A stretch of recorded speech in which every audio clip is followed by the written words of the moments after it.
Welcome to season 4, Fostering Change, the #1 podcast in adoption and foster care. Each week we speak to the most amazing good humans about topics that touch each and every one of us. If you have a guest suggestion or interested in sponsoring our podcast, please visit us at fosteringchange@comfortcases.org. Now, sit back, enjoy, learn, get motivated, and let's speak to some fascinating guests. Well, you know what? It is so hard to believe that we are actually here. 4 seasons. I remember the very first podcast I did, I was like, what in the world am I doing? And now we are on our 4th season. We have won so many awards thanks to my amazing producers at Fostering Change. But you know what? Today is November 1st. And you know what that means in my heart? Today is actually the start of National Adoption Awareness Month. That's right, National Adoption Awareness Month. I think every single month we should be celebrating people who are adopted, kids who are in foster care. Do you realize that in this month of November, we will see more children adopted out of our foster care system than any other month? And this also happens to be the month that my husband and I adopted 2 of our 5 kids. So it's a special month for us. But you know what? It's even more special because of my next guest. Was in awe, still am, when I was told that he was actually going to be on Fostering Change. When my producer came and said, "You're not going to believe who the guest is. Are you ready for this?" And I said, "Okay, who is it?" And they said, "Greg Louganis." That's right, Greg Louganis.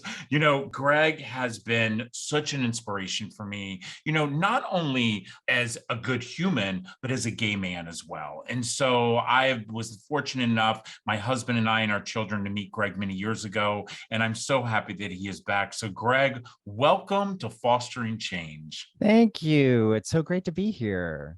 And it's so great to see you again. It is so good to see you again. Yeah. Greg, I know everybody knows, and whether you realize this or not, you are a legend among yourself. Okay. You truly are. I mean, I remember, back in September watching the Emmys, which you were there, by the way, great jacket pick that you picked. Oh, thank you. Thank you. Didn't think I remember that one. Great Wow. jacket pick. But I also know the fact that, I just want to start talking immediately about, I grew up, I'm 55 years old. I grew up watching the Olympics, seeing you perform and seeing you have your entire life in the media. I really want to know, and I know our listeners and viewers want to know, what was that like? It was really, really strange because, okay, so my first Olympics was in 1976 in Montreal. I was 16.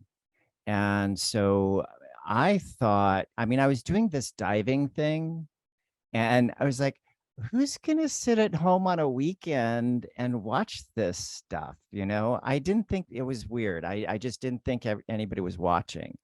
And so I remember we were on our way back home and we were making a transfer in Chicago and, people were like staring at me, I'm thinking, oh my God, is my fly down? Is like, it's like really weird.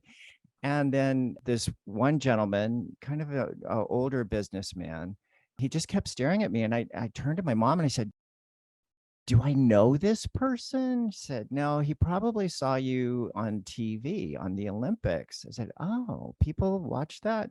I just had no clue. I really didn't have any clue. Wow. And it was just odd. That is so unbelievably humbling, by the way, that here you were in the Olympics, on all over the world. I mean, everybody, and you were just like, people really watch that. It's like, let me tell you something. As a family, we sit in front of the TV set and we still to this day love watching the Olympics. But one thing that I did not know for many years about you is that you actually were adopted. Yep. Yeah. I was adopted when I was 9 months old. I was in foster care. I went right into, once I was born, I was in foster care. And it was really fascinating because I went to a gay pride parade in San Diego with my mom. And it was just, it was interesting because when I was there, this young man came up to me and said, you know, I called you Timmy and you were my foster brother. And so I was like, yeah. And he said, my mom's really shy and I just wanted to reach out and introduce you. So I met the woman who fostered me, and it was so sweet. I mean, it was so wonderful. And he was funny. He said, I knew you as Timmy. And it was like, oh, it was really cool because I don't remember, Right. because I was adopted when I was 9 months old, so I don't remember that. But to be introduced to the woman who fostered me, it was just really amazing. It was really, really sweet. All five of my children all were adopted out of foster care. And my youngest Mhm. actually came to us at the age of 6 months. So, for him, he's always known of having two dads and being raised Right. with two dads. But, one of the things that really took me back, which, I think people don't realize this, is that, even from the shade of people's skin, there's such a stigma of being bullied. And Yeah. so, and I've read, in your book that, you also had this exact same issue. And I think about my son who's light Mhm. skinned, where, he also have had people who have bullied. Tell us a little bit about that. Well, where I grew up in El Cajon, it was, predominantly Caucasian. And also in 1960, everybody wanted blonde hair, blue-eyed babies. And so I was really, really fortunate because my father is Greek and my mother's Scotch Irish, and my mother wanted kids with a darker complexion, dark hair. And thank God, because that's how I was chosen. Right. Right. And so it was just really, I mean, the opportunities that it gave me were just incredible. Have you had any desire, or have you contacted your birth parents whatsoever? Yes, I have. Oh my God, that's a whole nother story, Oh my God. It's okay. So after the 1984 Olympic Games, Right. I was in Hawaii. I was doing an appearance for Speedo, and my host says, Greg, your father's here. I said, oh, my father's not in Hawaii. That's crazy. He would have told me if he was coming to Hawaii. I said, no, no, no, your biological father. I'm like, oh, and he wanted to meet me. And so I met Fuvali, my biological father, and his family, his wife, Jerry, and then my half siblings, Malcolm and Sherilyn and Geraldine. And, I wasn't sure because it was right after the Olympic Games. And I thought, Right. a little skeptical, not too sure. But through the years, he was always there. He would make sure that when I was leaving, that he'd bring me pineapples, chocolate covered macadamia nuts, coffee, all the things from the island to bring home. And he never asked for anything. And so years went by and he would always be there. And I thought, you know what, this guy, I'll bet you he is my dad. And so when we had a screening of Back on Board in Hawaii, he showed up and he was there with my sister. And I heard that they were having a Lutu. His last name is Lutu. And they were having a Lutu family reunion the following year. And so I reached out to my half brother. I said, Malcolm, do you think it'd be okay if I came to the reunion? And he said, oh my God, Greg, that would be so awesome because now we could talk openly about you and our connection. And so I went to I wanted to make sure. So I did the ancestry.com DNA. Okay. And then I reached out to leaves on my family tree and said, okay, this is my story. And I just want to verify that Fuvale Lutu is in fact my biological father. And they wrote back, said, oh yeah, we're cousins, this is how we're related and all that. And yes, he is my father. And it was so cool. I mean, I kind of knew in my heart, Right. just Right. through the years. And it's just been amazing to kind of get to know them and, and share with my brother. I've, spent Christmases in Hawaii and stayed with my brother and sister-in-law. And it's just been amazing. The one thing that I wasn't expecting was on ancestry.com, somebody reached out to me and said, look, I know who you are, and you came up as a leaf on our family tree, and we don't know how. The only thing that we can think of is that you might be my aunt's son. And so then she had a conversation with her aunt, and she said, okay, if you were conceived in Midway, born in San Diego, and your father's name is Fuvale Lutu, she's my mom. So I found my mom too. Wow.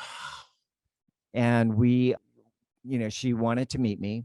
And so I went, and Thanksgiving, I went up to her sister's, and we had Thanksgiving dinner. So, and wait a minute. Really, so the very first time that you're meeting your biological mother is at a family Thanksgiving dinner? Yeah.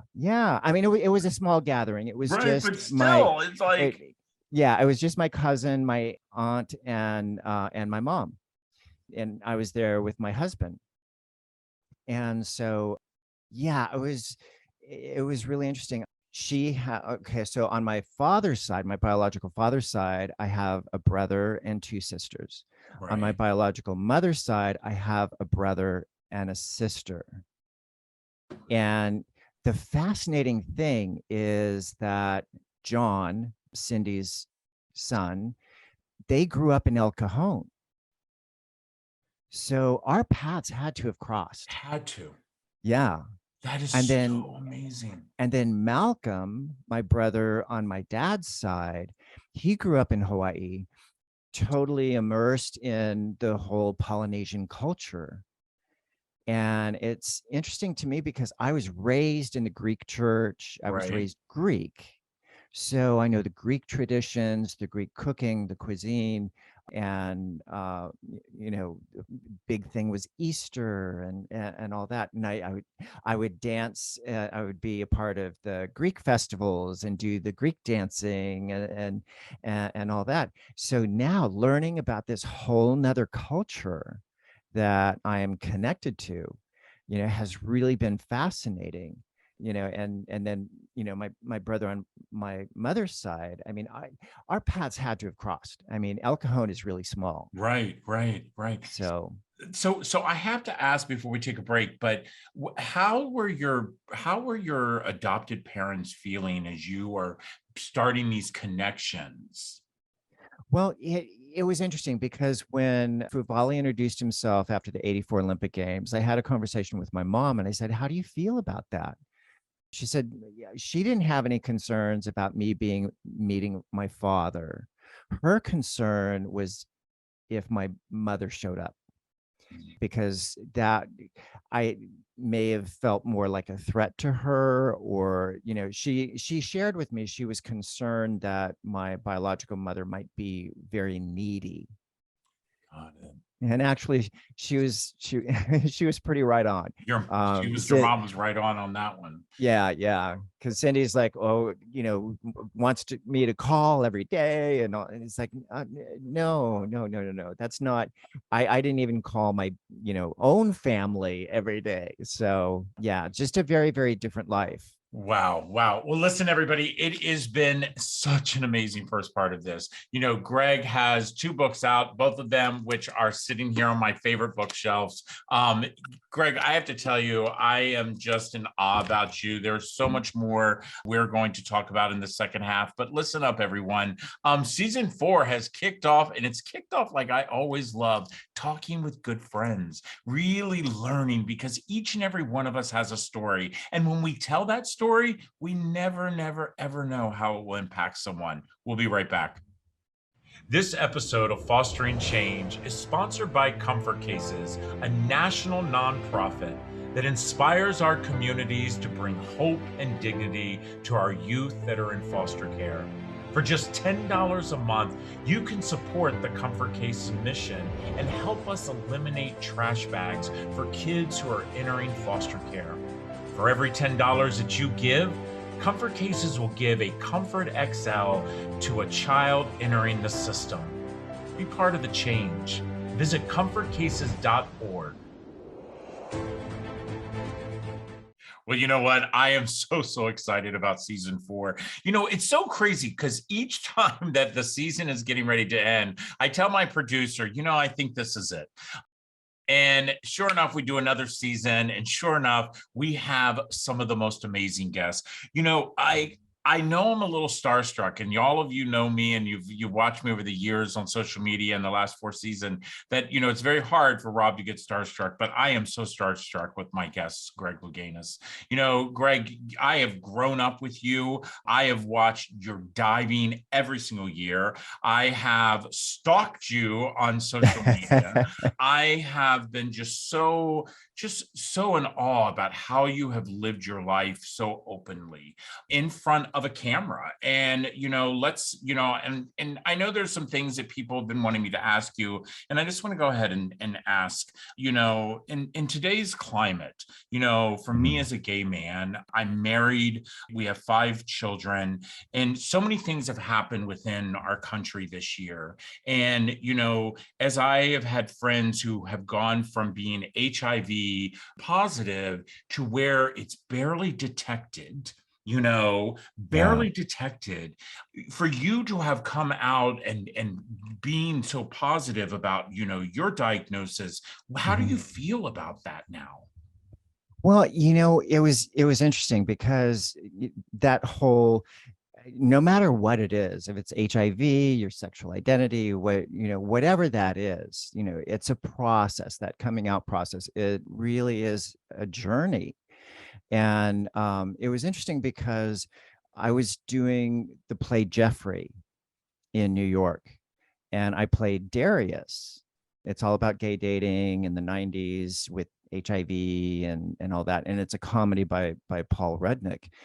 And so the character that I played was Darius. And each night, night after night in performing, I was able to face my fantasies as well as my greatest fears, because Darius is a chorus boy with an 8th grade education, lives in a penthouse, doesn't pay rent. He's out and proud at gay pride marches, but he also dies of complications with HIV/AIDS.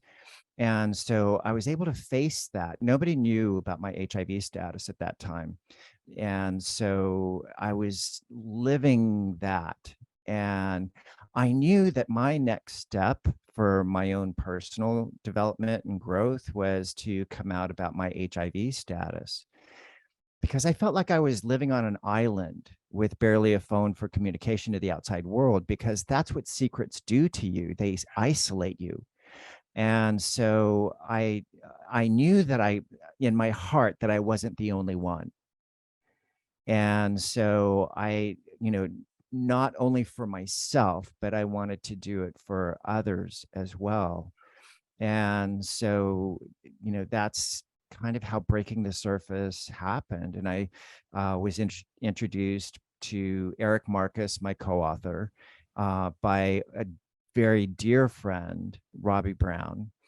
And we just connected, and it was, you know, it was great. Eric was like, okay, what was, of course, everybody asked because of my hitting my head on the springboard at the '88 Olympic Games. I said, well, what was going on through your head when you hit your head on the board? And so I turned to Eric, said, okay, turn the tape recorder off. And I said, I was afraid. I was afraid because I knew my HIV status. And then he started crying, I started crying. And then he said, well, were you on any type of treatment? And I said, oh yeah, they wanted to treat me very aggressively, so they put me on AZT right away. Wow. And he just started sobbing. And I didn't understand it because I didn't have anybody to talk to about my medications, about, you know, reactions or whatever.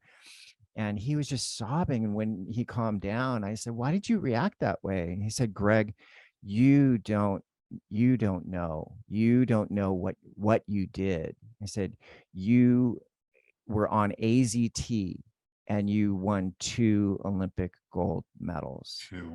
Two. And I was like, oh, so AZT is not a performance enhancing drug, right? So, but far from it, it's a chemotherapy, Yeah. so to be able to do that. And then when I look back on that whole journey with the training, and I was like training so hard because the Chinese had caught up to me and I knew I was holding on by the skin of my teeth. And so I knew I had to be in the very best shape that I could possibly be in. But I was also on this medication, and AZT at that time was prescribed 2 pills every 4 hours around the clock. Right. And so I'm getting up in the middle of the night, the middle of the morning. It was just a pain in the butt to take. But I didn't realize how depleting, that the AZT was. Yeah, I And mean, I tell you, it was probably I a good grew up thing. in that age Yeah. and lost many, many friends, new friends who Yeah. were on AZT. And by the way, for those of you who watch Pose, I know that we do. That has opened up so many lights of what people went through, and I have to tell you, I have the same reaction as your friend. I Yeah. did, not, and for those who have not, breaking the surface, this book is such an amazing book because the thing that really surprised me is that you were on AZT, knowing what that drug does to your body, and you go and you win not one, but 2 Olympic medals. I mean, that is just that shows me the resilience that you have within you, Greg. I'm telling you, I'm just and now the new thing is you're doing some RV life right now. What you got to tell me about this, because I can't even get my kids to go in an RV. I want to Oh know my what the God. heck you're doing. Actually, having an RV, it's a luxury. Okay, so I compete in dog agility. I years ago when I had another partner, Daniel, and we had this huge RV and we'd load all the dogs and we'd travel all over the country hitting dog agility trials all over. And so right now I'm looking to get another RV. I think I've landed on what I want. It's the floor plan and all that just really works. And so it's going to the agility trials. You can travel with your dogs. Dog agility is an obstacle course. Right, right. And so it's jump, tunnels, weave poles, dog walk, teeter, A-frame are the obstacles. And it's usually 16 to 24 obstacle course generally.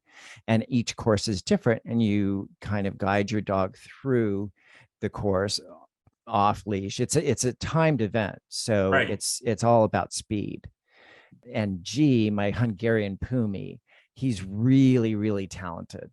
So he just turned 2, and I was just at the super regionals up in Northern California, and he did really well.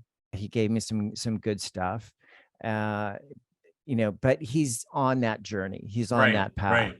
Well, let me tell So you something. He's adorable, everybody. I got to meet G during the commercial break. Those little ears popped up. I'm just telling you, that is, I love the fact that you are, continuing your journey with things that you love to do. You are such an animal lover in general. You do dogs throughout your entire career. You just have such a connection. But knowing I've watched on TV the trainers who've trained dogs who go these obstacle course, and that is hard because I've got 3 dogs and I'm lucky if they even come when I say come here. So that is really, really hard. Greg, I have to tell you, I cannot thank you enough for being our guest on our 4th season. I oh, can't my thank you enough. pleasure. You have done more for not only the fact, I always tell people all the time, I'm a human before I am a gay man. So, but the Right. fact is for what you have done for our LGBTQ brothers and sisters, for what you have done to normalize adoption, foster care, that not every story is heart-wrenching and heartbreaking, that Right. reunification, the story you just told about your dad, the reunification can be healthy and that people should be open. I love that. Yeah, I mean, it can be. And I'm still processing, right? We're always processing. but processing, what does family mean? And both my parents who raised me, they've passed. Dad passed in 91, mom passed in 04. And it was interesting because going through the divorce, I'm divorced now, and it was a beautiful divorce. We're still good friends. We're wonderful, wonderfully supportive of each other, want the best for each other. It was just, it's really, really good.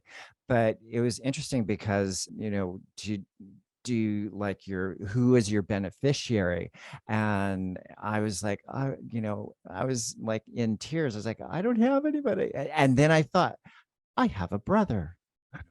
I have Malcolm. And and then that relationship is growing and developing, and I'm learning so much.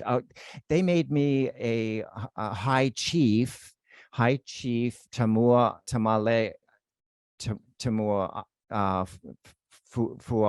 Fua'u is my chief name, but they adopted me. Tamali Ifa Tamua is my chief name. And so, it's just learning about a whole new culture, a whole new connection, DNA connection to family. So it's really, really interesting.